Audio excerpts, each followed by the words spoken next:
Hi and welcome to episode 157 of Nugget's Dungeon Terrain. This is the second go in trying to develop a terrain set using the magnetic connections that I started in episode 155. I'm going to apply the same measurements and the use of magnets to an abandoned mine system. This is the third time that I've built an abandoned mine, so I'm going to take some of the things that I liked from the first couple of times and change up a couple of the others.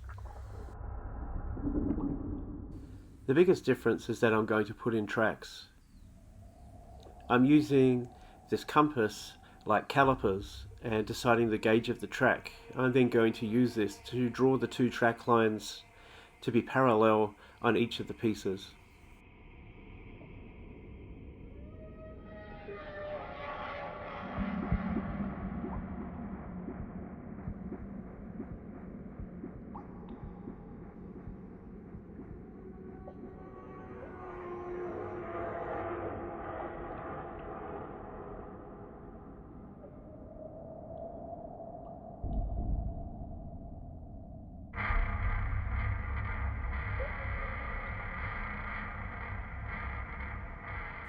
I like the tapered edge of the ruler, so here you're going to see me using that to create the divots in which the tracks will be placed later.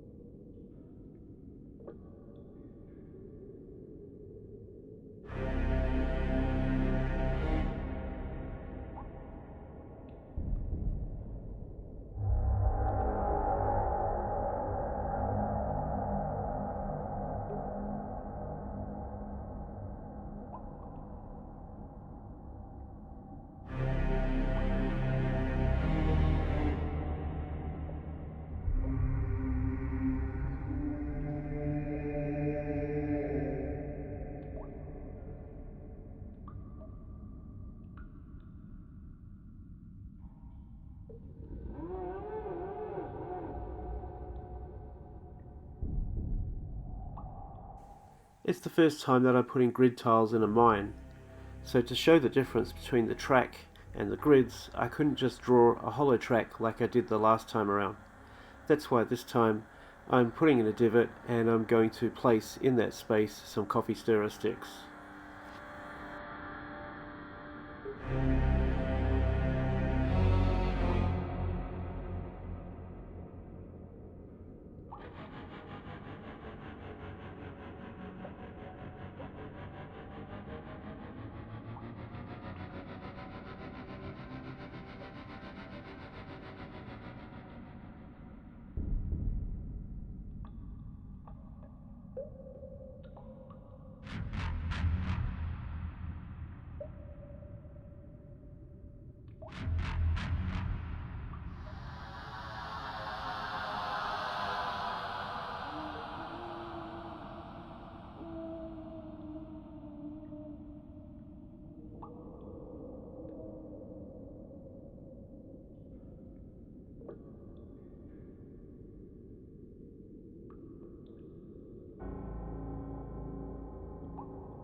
Once everything's the correct length and I know I can make it the correct depth, I just add a little bit of tacky glue and push it back in again with the bottom of this tool.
Using something similar to the first mine that I built, I created some flat edges on these wall cuts, which are going to be some support beams.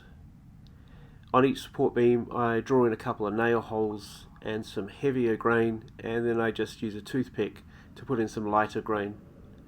The rest of the wall piece will be melted away using a metal heat probe.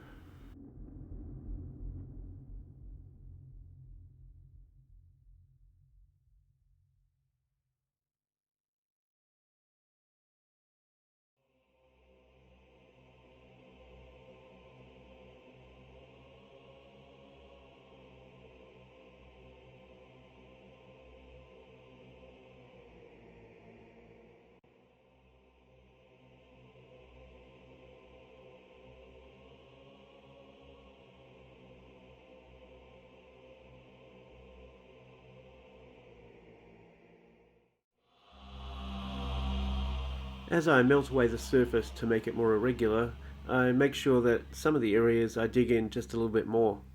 These are going to look like the miners have chipped away a little bit extra to try and get to some of the gems. I'll be sure to paint some extra gems in those spaces later. So, having finished the first practice piece, I'm going to use that as the prime to lay up against all of the other sections. One part of it will be an out and one part will be an in. If you're not sure what I mean, then just watch episode 155.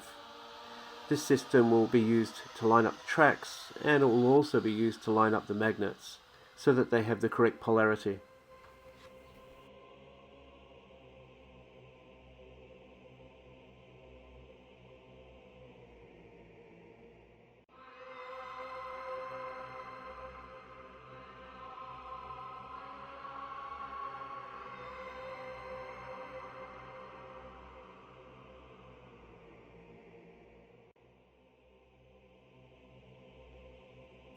I played around a few times with some different circular lids and other shapes until I found one that would give me just the right width to be able to go around on an angle that made sense and fill the correct squares.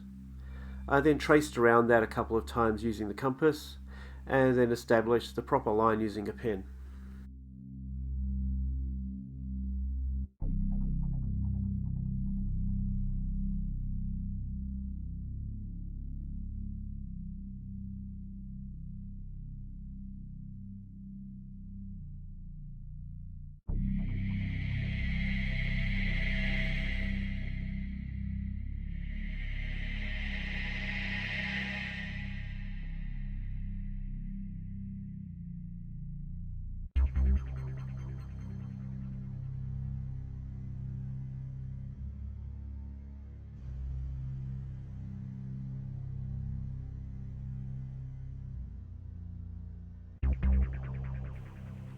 Here I'm literally just doing a dry run to try and fit the stirrer stick and see how it was going to go. It wasn't long before I realised that if you take it and drop it in some water, in my case I just dropped it in the paintbrush bottle, then the stick would become highly flexible and you could shape it any way that you liked.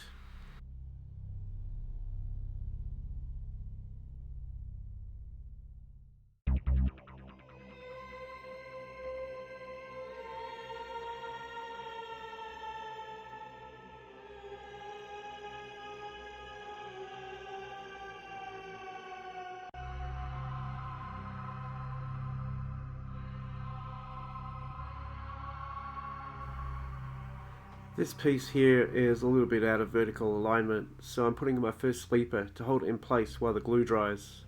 I'm going to drop the rest of the sleepers in later.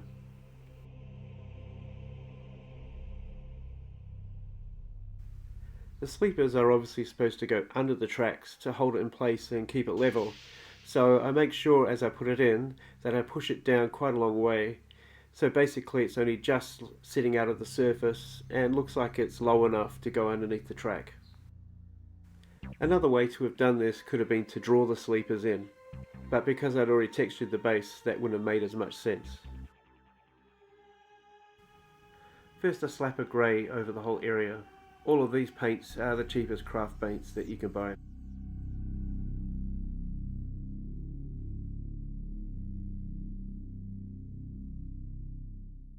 All of the sleepers and all of the support beams were painted brown.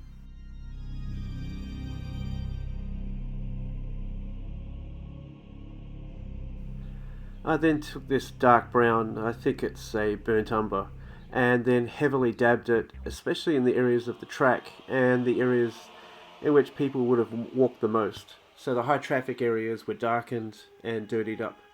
I then used the same technique of stippling on all of the walls, and especially in the creases between the walls and the floor.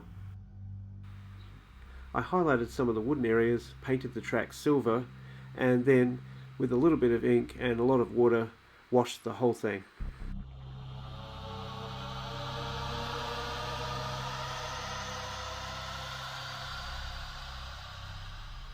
This is a black opal glitter paint.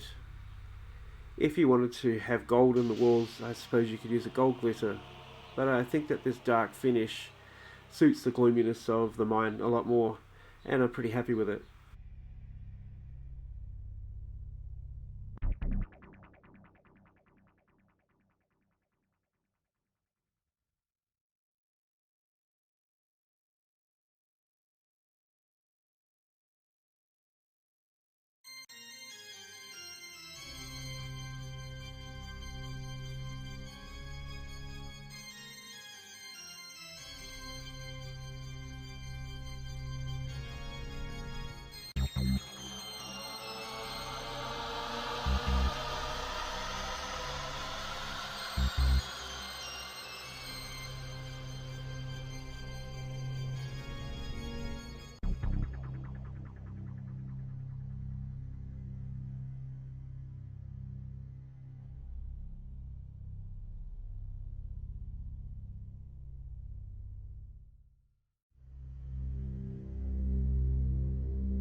With these longer pieces, there's a chance that the vertical cut might not be level the whole way through. So when you go to match it back up, it's probably a good idea that you put a couple of marks on the side so that you can see which way it's supposed to be aligned quite quickly.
So, another one down. I hope that you enjoyed that and maybe got some inspiration. If you did, please be sure to hit the like button. I'll catch you again in the next episode. Some of those things are already ready to go here behind me.